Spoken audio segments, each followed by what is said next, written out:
The church is the one institution on earth that only takes unqualified people. In other words, nobody comes to the church who's good enough to be part of the church. We're a place for people who need help. We're a place for people who realize our own inadequacies. And it's been this way from the very beginning.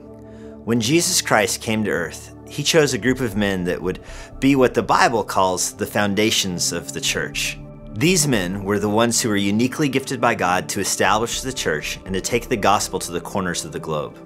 God chose them to do the undoable. He was going to use these 12 to turn the world upside down.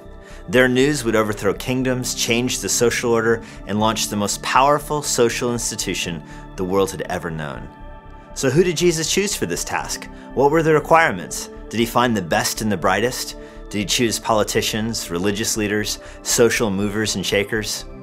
Well, you know the story. He chose a group of uneducated men from Galilee. No connections, no political affiliations worth mentioning.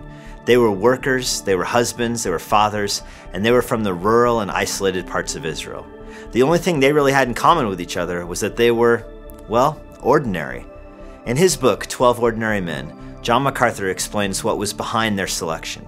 He exposes all the New Testament has to say about these 12, their connections to each other, their friendships, and their relationships. He brings them all to the forefront. This is really a collection of 12 biographies. Most famous biographies are about exceptional people. Not this one. This is about 12 ordinary people who, through the grace of God, turned the world upside down. John MacArthur is one of the nation's best-selling authors, and this book is his best-selling book. I chose it for our Book of the Month in conjunction with our series through Mark. I encourage you to get it and read it. It will take you behind the scenes and into the lives of these 12 men.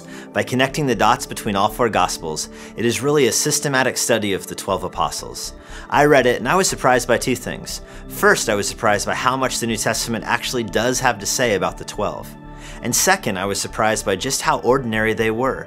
The result of reading this book will be a renewed desire to be used by God and a renewed appreciation for how Jesus changes us. He takes ordinary people like you and me and uses us to build his church. 12 Ordinary Men is our October Book of the Month, and it's for sale in the atrium on Sundays.